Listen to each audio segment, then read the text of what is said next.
my first experience with fatherhood, right, was before that very, very important to me growing up because it was always something that I just felt that, I wanted to be.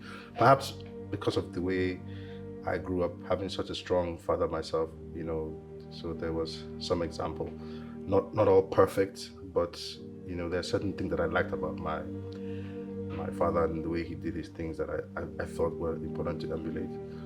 And my first experience with that was my daughter, my first child. When she was born, I was um, quite excited, but not ready for the reality that it was when it actually happened. Because, like, I had a camcorder, so very silly.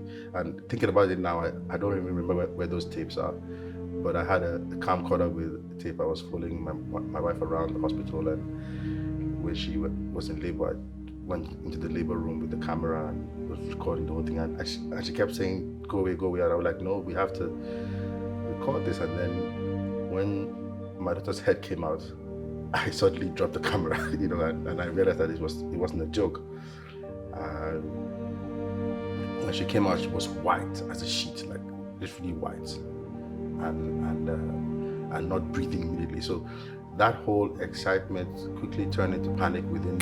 When she was finally cleaned and given to me, I burst into tears, and then that's when I knew I was in trouble, because ever since the girl has had me, as strong as you are, a daughter is always a very important thing, I think, for every man. And it sort of changes you, and you become protective, and you become sometimes overly so. I'm sure most fathers of daughters would appreciate this, overly so. If you have any sense, you become a little more sensitive to women, because going through what they go through to bring life into the world is quite something. And I think that deserves like a special mention.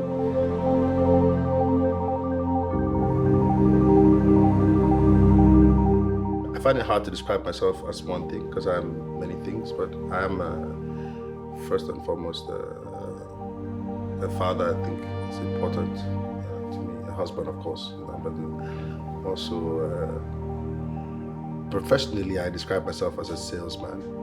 Because most of my career has been in driving brands and products and building businesses. So I find it's the best description, because it's more, everybody lives by selling something. So whether that's music or products and everything, it's sort of captive. So I consider myself a sales guy first and foremost, and just to keep it simple. Anything else? When my son was born, because I wasn't really around much at the time at home with my family. I was always away working, selling something or the other, like I said, and my family was usually without me for long periods of time, which has changed now, thankfully. But when my wife was in labor, I got a call and it said, I was on a plane. I think I was actually flying, and when I landed, my phone had like loads of missed calls, and I said, "What's happening?" And then my father was the first person to call me, and he said, "Where have you been? They've been calling you. Your wife has had a boy." So of course, immediately I jumped and I went there, and culturally, now I know that it doesn't really matter, but culturally at the time, being Igbo, strangely Igbo, and then up in the north, having that male child, the heir, so to speak, is important. I mean, now is it? But that's a whole another topic. But it was quite important. So of course, I rushed home and caught the next flight. If I just did I did basically a 360 at the airport, and started coming back home, and met my son for the first time, and he was the most beautiful child. Like, he, quite physically, quite good looking. I mean, and this is not just me saying it. This is like public knowledge, and it's everywhere. I have to say, but yeah. And then my experience with my daughter was without problems, so she was like normal development and everything. But with my son, it was different. We began to notice some small differences in sort of how they behave and the different milestones that a child is supposed to hit. He wasn't sort of hitting them, and we knew something was wrong. And I remember, as a parent, you have to just, there's a confusion that comes when it's your child involved. It's just very confusing. You oftentimes don't know what to do, and there's panic. And so we quickly did some tests. I mean, I used to, because he would not respond. His mother would call him, he wouldn't answer. I would call him, he wouldn't answer. And he was about 2 at the time, and we're like, there's something definitely wrong. And he could be looking at a point in the wall and wouldn't, respond. I would take pots and pans from the kitchen and come behind him and try and scare him or to see if I could get reaction. And most times he wouldn't get reaction. So at first we were convinced that he was deaf, and we took him and did a test, and they said the boy can hear perfectly. And so we didn't understand. And so from research, we now and I thought maybe this guy has autism, right? Maybe autism is what's happening. And we also had to. They also had to do classes for my daughter to give her training, because there's also something about being the sibling of somebody on the spectrum as well. So she had to also go through her own thing where, because her problem was, why won't this guy play with me? And they were not really so far in age.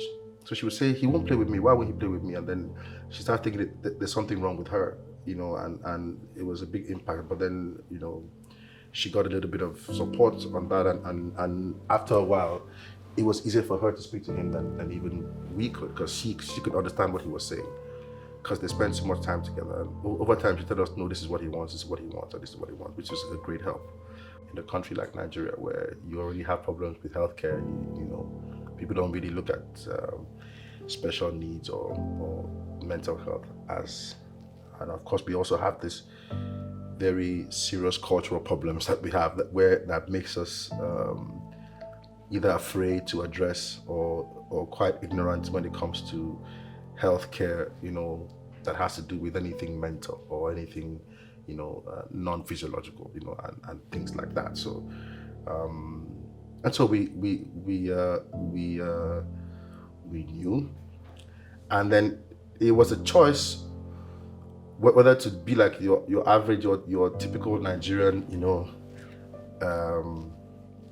either heavily Christianized or heavily Islamicized family, and keep it to ourselves and lock the child in the back of the room and not talk about it.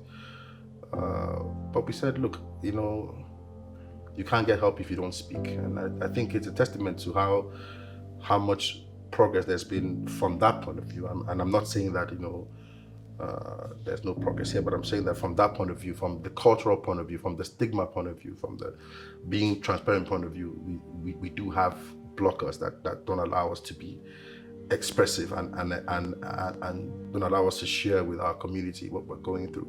We are still quite a secretive sort of culture.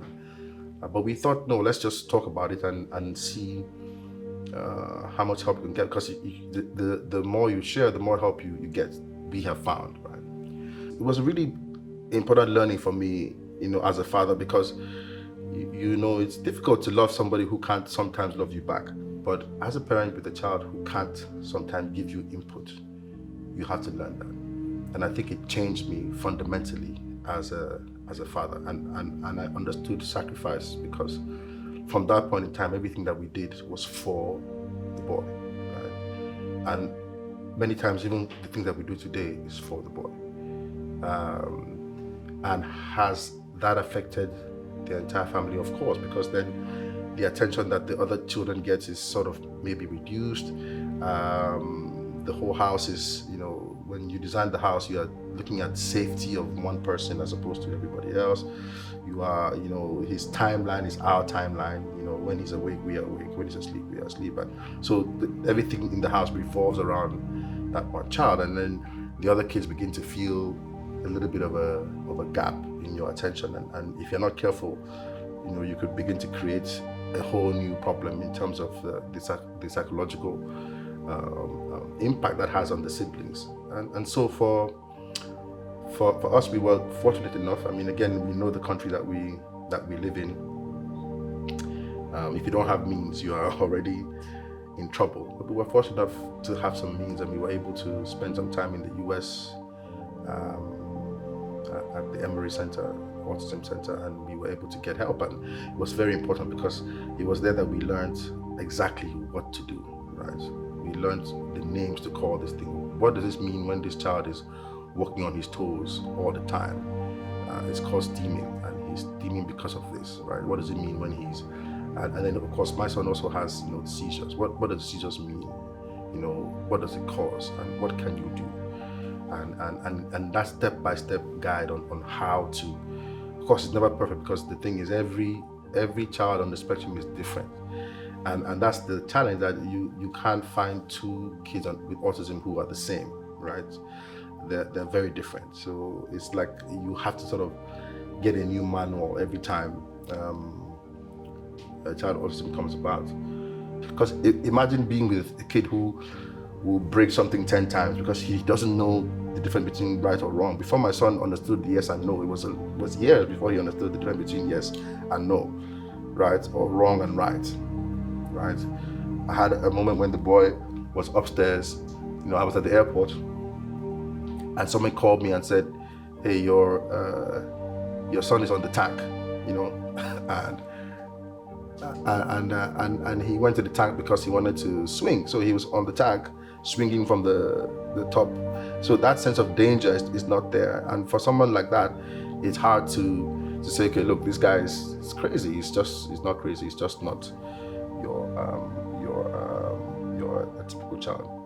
And for me, it was really an experience. And of course, watching my wife and the sacrifices that she made to take care of the boy, and how that changed her life as well. Going through a career at some level and changing that career, and for me as well, understanding, there are a lot of decisions that I made career-wise that I would not have made perhaps if I didn't have,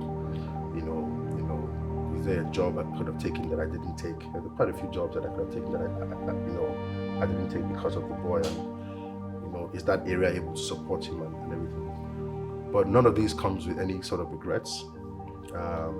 It's fantastic, how he's developed and grown. Today, we're now somehow be able to support other families who are going through the same thing. Each time my wife speaks or I speak, we get calls, and even though the structure in Nigeria is still not doing anything about it, I think you have some people who are trying some things, but we could do a lot more. We now have families and groups that are coming together. I had a call once, interesting call from a guy who I had known for a while, but never knew he had kids on the spectrum. And I'd known him for a while. And he called me and said, "Paul, you know what, I have to tell you something. I actually have 2 kids on the spectrum, but I haven't been talking about it." And I'm like, "Why?" And he said, "Because each time I watch you talk about it, I'm like, wow, this guy is really courageous." But then, and it took him years to call me. And I said, "Look, there's nothing, you haven't done anything wrong, right? The parents often blame themselves. Is something wrong with me? Did I do something when I was younger? You haven't done anything wrong. Data says that 1 out of every, and especially for the male, 1 out of every, I think, 49 or 50 will be autistic. So we will have a lot more kids in Nigeria who are autistic, and now we're seeing that people are beginning to talk more about it. It even made me understand my friends more, because I do have some friends who are socially awkward, right, sometimes, and people ask me, "Paul, how can you, why do you tolerate these people so much?" I'm like, because now I understand that being different is not really the reason why anybody shouldn't have friends or anybody shouldn't. So I'm a bit more tolerant of people now, from a behavior point of view, which is to say that if I meet someone who was prone to anger, it takes a lot for me to throw people away now. My name is Paul Okeugo, and this is my first.